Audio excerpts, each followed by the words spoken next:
lakoni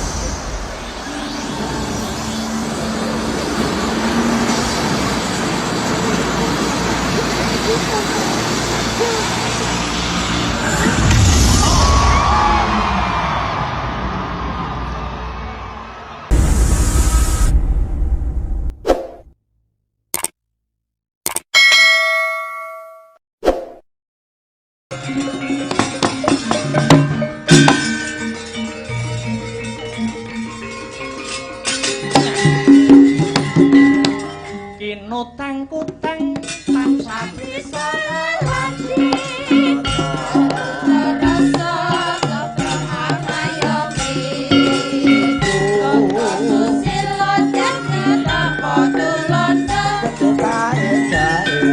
iku sakamukan kudu murid kudu kaya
Selamat pagi Dek Bagong. Selamat pagi Masda.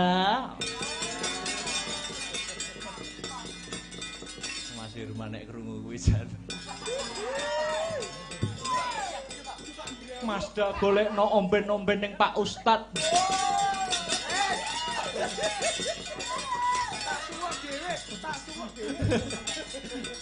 Wong Ustad nek lara marang nggonku kok. Alhamdulillah wa syukurillah wala haula wala quwata illa billah amma ba'du. Ketemu ana season 2 paret songo goro-goro, ngene. Goro-goro saka tembung rogoh-rogoh rasa. Sak rampunge nindakake kewajiban poso sesasi muput, rasane diempakne, pikire kudu saya disemelehke. Poso ki mengko arti apa Mas?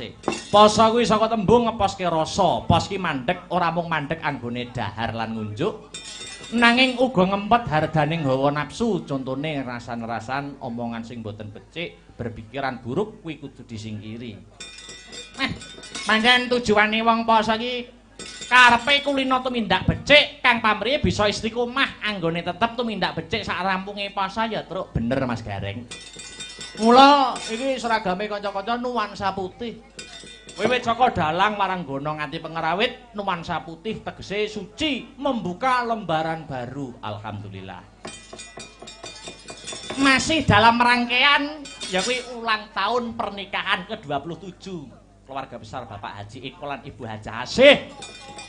Mugi-mugi usahane Bapak Haji Eko, Bapak Haji Eko Sahroni. Ya kuwi Ude Kurnia bisa tambah ngrembaka.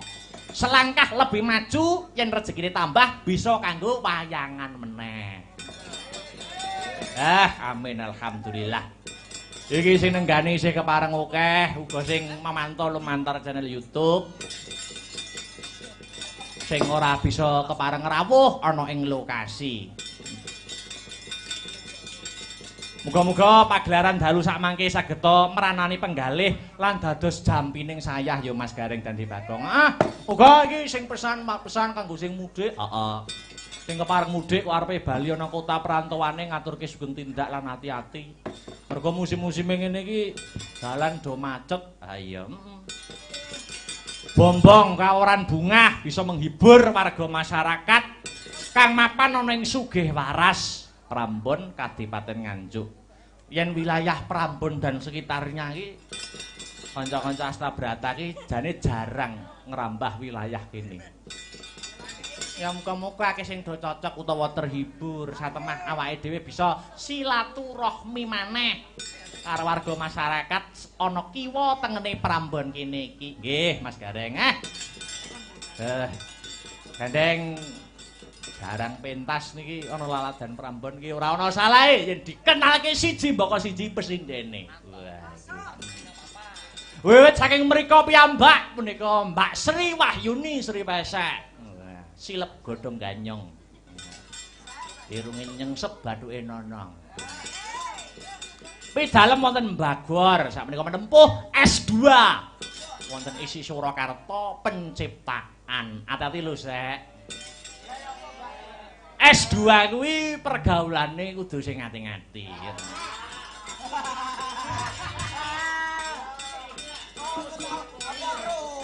Becik karo sesama mahasiswa dan becik sesama dosen. Allah. Aja banter-banter lo ya. Kudu ngati-ngati. Ya. Jagang jero beteng kantil. Mergo arep kaya ngapa, arep S1, S2, S3 sing jenenge bocah, pedalangan ya ora bocah, sing wong barang kuwi nek pedalangan kuwi tidak murung jlundrunge perkara konoan.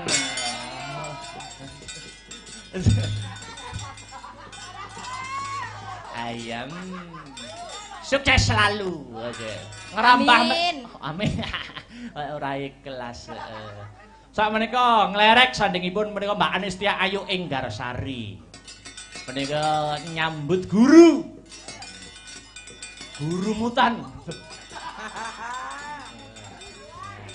Pripun? Guru mutan. Ngemut. Oh, ora.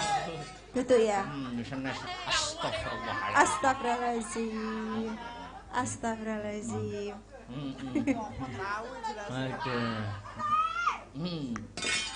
Mereka mulang SMP wonten SMP 6 Nganjuk.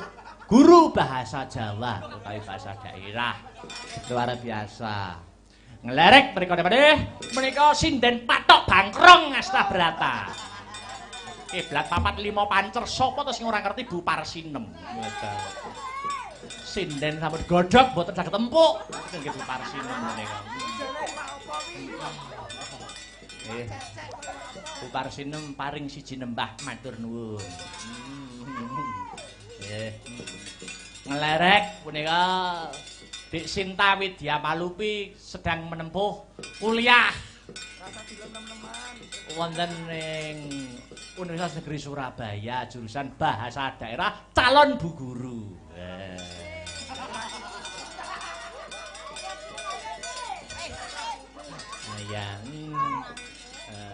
Ngelerek samenipun menika sinden gawan tukang son.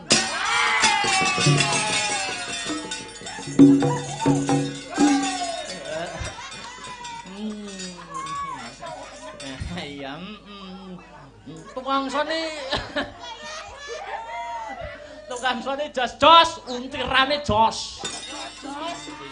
Nah, samu nyepelekke. Mbak Dwi. Sapa ya? Nama lengkapnya sapa ya? Dwi sapa iki? Oh, Dwi Kumalansari. Terakhir mereka Mbak Bedroom.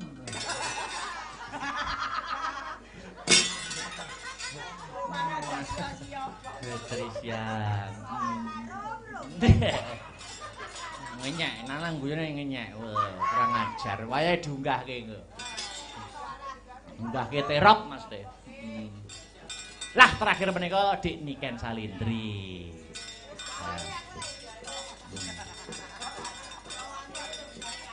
Garenge sik ana ora? Gareng wayang wong sik ana ora? Hah? Oh iya, ayo ganti gareng wayang wong serapat. Ngaget-geti wong.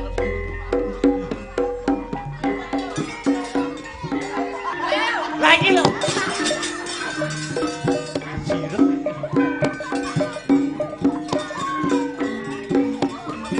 Sing metu malah bumopuk.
Isuk-isukan ora usah ngoyo-ngoyo. Nggih. Alhamdulillah dandan pindho. Dandan pindho. Tapi ya raiku mang bujat. Lho bintang tamu profesional iku ngono kuwi. Oh. Dagelan-dagelan kakung. Ngono kan Nggih. nak biasane limbukan karo goro-goro kan ganti pakaian. Oh, nggih. Ya gorek ngono jenengan gareng ya nggo rias tok kowe kok. Ya rias ning angel lho iki, Pak. Oh angel to. Angel. Saiki kudu dijlembret-jlembret nggih ngono to. Lembret-lembretno ya kedhe ora apa. Masih dalam rangkaian Nggih. anniversary. Iya. Ke-27 tahun Bapak Haji Eko Kang Sarto Ibu Ajah Asih ndongakne napa Mas Gayeng. Ndongakno mugi kemawon Hmm. tansah ayem tentrem anggenipun rumah tangga, kathah rezekinipun, tansaya jaya ngrumbaka usahanipun. Sharing mawon Mas Gareng, bagaimana tips rumah tangga agar ayem tentrem itu? Tips Mas Gareng itu gimana? Niki tip kagem temanten, kagem sinten kemawon. Rumah tangga supaya ayem gampil. Kudu ngerti apa kuwi tegese bojo. Apakah arti dari bojo? Bojo adalah terdiri dari 4 suku kata B-O-J-O. B berawal dari pandangan pertama. Ora ngira lho Mbah Jan. Tapete golek sandang pangan kok Mas. Berawal dari pandangan pertama. Darah. Lanjutnya O. Orang tua harus merestui. Ana sing disebut wong tuwa ki Pangeran Katon. Pangeran Katon mula kudu merestui hubungan biar langgeng. Selanjutnya J. J, jangan sia-siakan kepercayaan dari kedua orang tua kita. Elok ngono kok. Elok wis cair kok. Wih, aduh. Jan. Terakhir O. Oh, oleh karena itu jadikanlah pasanganmu sehidup semati. Luar biasa. Kasih tepuk tangan Mas. Apa artinya tepuk tangan tanpa saweran? Loh. Ini lagi Lah sing tepuk tangan pajak lho, sapa sing arep kei saweran? Kowe njaluk sawerane yoga kok ya mentolo. Lah ya, di mana harga diri seorang gareng? Malu dong. Kowe iki wis joget dikendangi kowe wis matur nuwun. Joget diringi wis matur nuwun. Kok njaluk yo njaluk dibualang balungan piye kowe? Pangapunten Pak Dalang. Nggih. Lah kok kula ken dalang niku pripun? Lho. Sing takon balang kanca-kanca kok. Kanca-kanca menika. Heeh. CS Danten. Woh. Sing pengendange anak lanang. Heeh. Iso mben sing maleni ya aku. Kaya iso. Iso ngono maleni ngono kaya. Ya macak gareng ngono kuwi. Ya ora ya macak apik. Oh iya. Ah, dadi gareng ki rekoso lho, Mas. Heeh. Teko dok renek wong kenal, renek wong manggakne. Ah ya kan rupane asing to, kan gitu kan kulinane berai putih. Nah, raine dhewe kono rai. Iya, menyelam sambil minum Air. galon, ya. Ki ana Mas Nanang. Mas Nanang.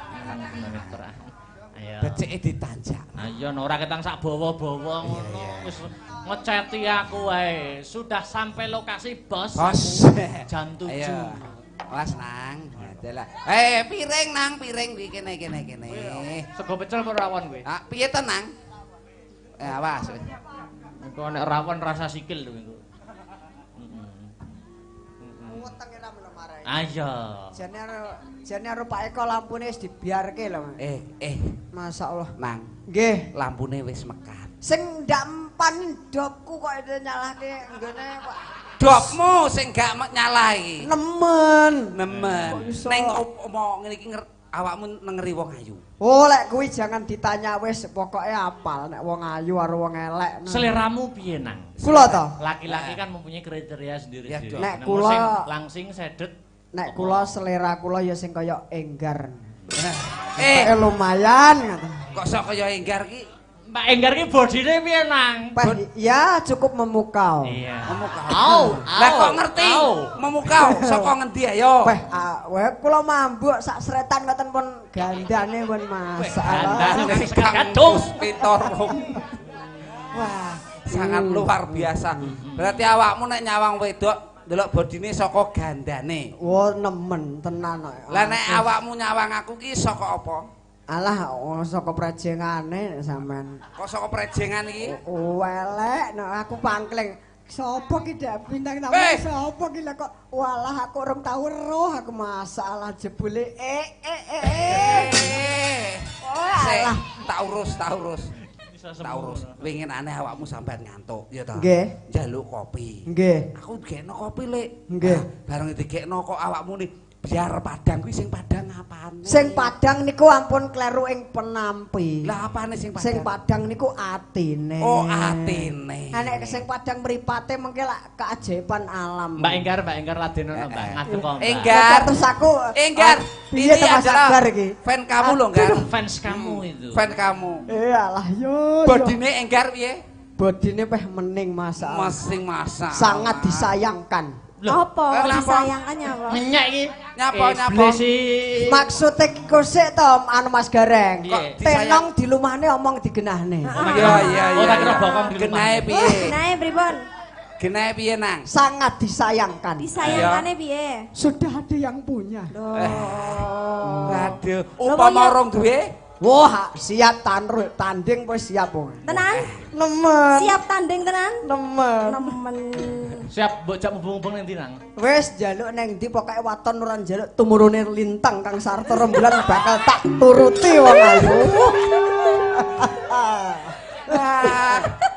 Piye gar perasaanmu terharu apa ora tersanjung? Tumuruning lintang iki kaya piye to, Kakak? Ya kaya kelesi yang pantoro. Alah. Lintang alian. Walah yo. Anjir. Rumangsaku kok. Pripun Mas Nana? Alhamdulillah sehat walafiat. Alhamdulillah. Minal aidin wal faidin. Anjir. Mas Akbar minal aidin wal faidin Mas. Nggih. Ki mengakura nyawang kono masalah. Endi to? Mas Akbar ning ndi? Ngamuk. Endi? Kaeson kae. Kono lho. Ndi jajan. Pengennya aku kok kowe. Aku kaya wong padane ison kontrol ngono. Ya ora to Mas. Lah wong sampane ganteng kaya ngono kok ora padane. Diantur ning terop. Lah wong sampane ganteng sabotane ya jos kok aku madake son kontrol ya apa aku ki turu no kok. Dasar rumangsane. Ayo Om, tengah Om. Kok iso ngerti. Awakmu ki ya kok tengah kono kok ya malah kok tengah. Masalah. Mas Jan, Ayo, anu ya. Napa Mas niki? Duet wong loro. Duet. Bali ke benang merah didongake ya ana muga-muga sak rampungnya dicara mayangan bengi iki keluarga besar Bapak Haji Eko lan Ibu Haja Syekh Kalisa saka Gudo lan pangerencana tansah manggiya kabagyan kabegjan lan katentreman Allahumma amin. Ya kanggo pangbuka utawa muka dimah ana sisen limbukan aku kepengin ngumandhangi tembang ilir-ilir kanggo muka dimah ya kuwi karya besar Wali Songo Sunan Kalijaga sing biyen tembang iki dadi media dakwah ana ing bumi Nuswantara. Nggih. Tembang ilir-ilir go mengku teges kang becik makna kang apik. Ayo dikumandhangi buka saka Bunang Mas Irman monggo. Ya,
sabar, lebur, labur, luber.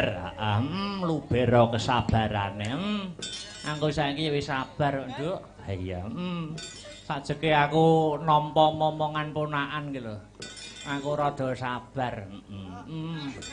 Aku mbayangke piye? Sok nek masku sijine Mas Badar sing dalang kuwi, wis duwe anak terus aku duwe anak. Ya, mesti sombongan bapak mesti. Apa ya? Ketoke kok ngono lah. Anak dalange mesti kan enek rasa kumingsune no. Oh ngono. Mesti anake Mas Badar sok muni. Piye? Ngono to, dalang Nganjuk sapa sing dalang sing ceritane runtut, sastrane runtut nek ora bapak. Oh ngono. Kuwi anake Mas Badar. Sauri karo anakku. Ora iso. Zaman semono ya. Nganjuk ya. Wayangan sing paling ngepop wayangane papa. Waduh. Papa gitu, limbuke ucil. Ris gantenono ris. Iya, papa. Uga pengumuman kanggo warga masyarakat Nganjuk di bulan April tak umumne ya kuwi wara-wara pentas-pentase Astabrata sing ana Laladan Nganjuk dan sekitarnya. Oh ngono. Tanggal 17 Pak insyaallah aku karo kanca-kanca Astabrata main ana ing SMP Negeri 5. Oh, SMP Negeri 5. Pengumuman kanggo pecinta-pecinta seni dan budaya, bakul-bakul monggo mengais rejeki bebarengan. Ana SMP 5. Pak insyaallah bintang tamune Abah Kirun. Oh ya. Terus tanggal 30. Tanggal 30 ning di alun-alun Nganjuk. Wow. Dalam rangka HUT Hari Jadi Kabupaten Nganjuk. Oh ngono. Iya. Nek pengen nonton nyusul tanggal 1 monggo no. Oh ngono. Pentas spektakuler. Oh ngono.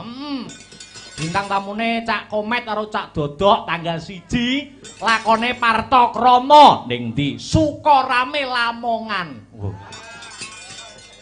Nonton wayang kok minggat jadi. Nduk, piye iki saka kersane Bapak Haji kok dan Ibu Hajah apa asih didandani sik. Nah. Awake dhewe ngandani ning jero kotak kene. Awake dhewe sowan mrene ora ijen. Iya, Muga nganti para kadang bintang tamu sapa? Ya kuwi Mas Gareng saka Bojonegoro lan adiku Niken Salindri saka Tlatah Kediri. Oh, ngono ditanjake. Mbok cepet to, Mbok? Ya. Ayo Mas Gareng tak aturi luwih dhisik munggah ngancani aku omong-omongan sisan gawe halal bihalalan dhisik ning panggung. Ya, gandeng mau janjiane wirawiri. Ayo saiki Mas Gareng munggah disepoti aja dipleroki. Ya. Aja dipleroki. Ora apa-apa aku nyicil gawe dosa neh. Ya, aja dipleroki. Monggo Mas Gareng minggah wonten ing sasana budaya. Ayo.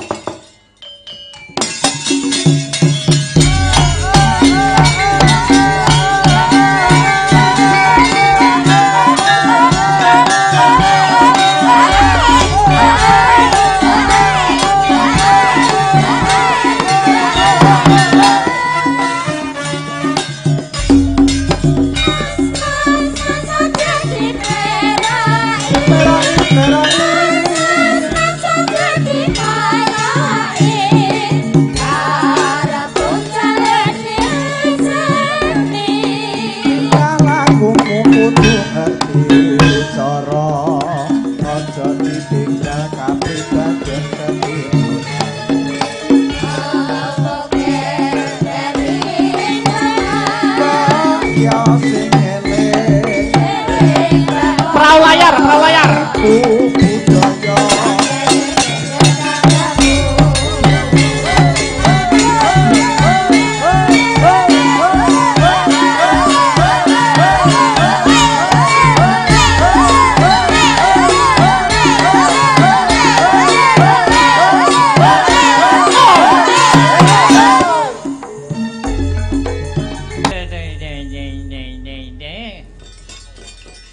Selamat malam Mas Gareng Wilujeng Dalu good night Mas Gareng.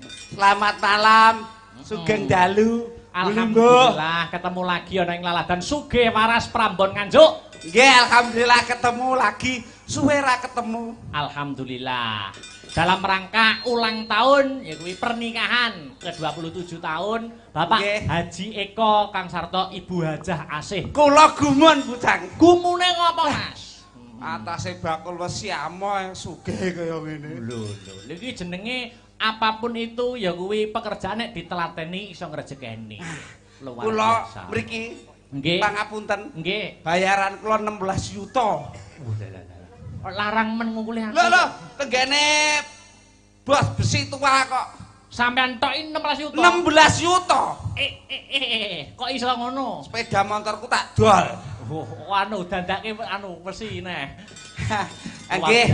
Alhamdulillah muji syukur. Heeh. Saged makempal kanthi kahanan rahayu wilujeng. Betul. Wong sakmene mbane macake ayu-ayu. Iya wong. Tapi kula mboten gumun. Kok ora gumun? Wong sakmene mbane iki sing ketok sing katon nyele aku dhewe. Lho, kok iso ngono? Macake biasa-biasa aku sangat luar biasa. Luar biasa. Bengi-bengi direwangi laburan putih raine depe-depe golek sandang badok ya Mas ya. Ah, ngene iki nggih.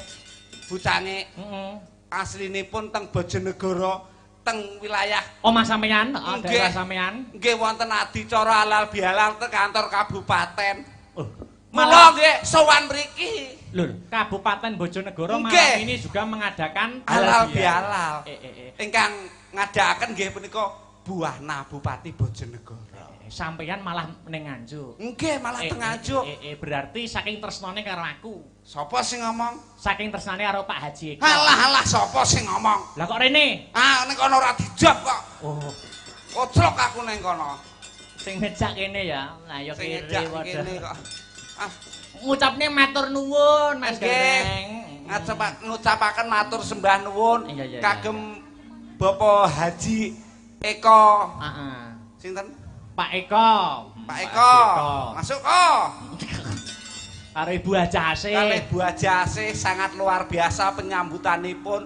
Kula dugi pun dirupak-rupakne. Karo sapa? Kalih Bu Asih. Dirupak-rupane piye? Wah, Mas Gareng monggo langsung mlebet Mas Gareng. Gue kula ngoten. Wah, kula mlubu bleng tong mae sing gedhe niku. Bek tiyang, Pak. Oh lho, ya iya ana keluarga besare akeh, sedulure akeh kok. Kula mangke tepu diwingking mawon. Kula terus teng omah sisik mriki. Heeh. Lah teng mriku nggih bek malih jajane tundul meret. Wong sumbut tok, Sundul meret wong sumbut soalé wong ana. Iya. Akhiripun kula gadah solusi mengguri terus wonten teng celake kamar mandi. Oh. Terus ning celake kamar mandi? Nggih teng mriku wonten panggenan clepit ngoten. Terus? Kangge dandan wis sek akhire kula mlebu kamar mandi. Heeh, terus. Mlebu bleng kamar mandi. Bleng. Mboten sios manggon teng mriku. Lho, lejane kono ora nek wong kok. Iya Mas, pangapunten lho. Ngopo? Yo jenenge gombal reget jabang bayi akeh. Lah ngono kuwi saking repote rong sempet dikukuti ora sambok omong. Lah jenenge wong degawe piye-piye ya ewo. Wong duwe gawe. Tapi kula sak mengacungi jempol kagem panjenenganipun Pak Eko. Katoke ya enek ngono. Hah? Katoke ya enek. Enek pokoke ilang sitok tak jupuk. Meng katok kuwi meng teles tak candhalke. Katokmu. Ayo bejo engko mulai gak katokan. Kula ya sangat gumun bocange. Gumune. Kalih Pak Eko. Sebabe. Ah, putrane 3. Sampun engko sami pinter-pinter. Ayo no. Edok-edok terus lanang. Beda karo tanggaku. Tanggamu piye? Tanggaku iki bocah ben taune mbridhe lah Mas Angger enek tek jagongan tanggaku sing jenenge Piwi bojone meteng neh. Piye? Piye? Sing tanggaku jenenge Pi. Kuwi bojone ben taun mbridil manake aku ngono. Ayo kuwi jenenge banyak anak banyak rezeki. Banyak anak banyak rezeki cacahe 7 anake. Wah, 7. Ya, terus. Lah wi akhire saking bingunge Pak Dalang gawe jeneng supaya gak lali diurutno nomere. Contone nomor 1 dijenengno JPI. Mergo nomor 1. Nomor 2 Propi nomor 2. Pancet nomor 3. Lupi soalnya nomor 3. Papat. 4 PI nomor 4. Mo PI. Ah terus 6 kuwi wedok. Heeh. Niku adike Tupiki. Oh. Sik to, adike Tupiki. Lah sing nomor 6 iku jenenge sapa? Jenenge kuwi edok. Heeh. Kuwi adike Tupiki. Nomor 1 JPI, nomor 2 RUPI, 3 LUPI, 4 PI, Mo PI. Lah nomor 6 jenenge sapa? Engko tak share it. Aku sampai muni bacok Pak Lurah. Ngawur mangsaku. Ndongakne apa karo Pak? Ndongakne nggih. Intinipun asik. Nggih, ndongakaken mugi kemawon panjenenganipun Bapak Eko dalah Ibu Asih anggenipun mangun bebrayan tansah winantu suka basuki pikantuk rahmating Gusti ingkang Maha Kawasa dadosa keluarga ingkang sakinah mawaddah warahmah. Pun kesupen jing ben nek gadah damel nanggap Mas Akbar malih. Amin. Ya. Pokokipun wonten syarate. Kudu enek garing. Malah. Rupane koyo ciduk dawet ngono ya. Ciduk dawet piye? Aku ning guri mau dilokne. Dilokne sapa? Jebule Mas Akbar mbok kethek ngono, kethek ndasmu kono aku ngono. Lah dandanmu ngono kok. Utune wong iki lho. Didongakne juga yaitu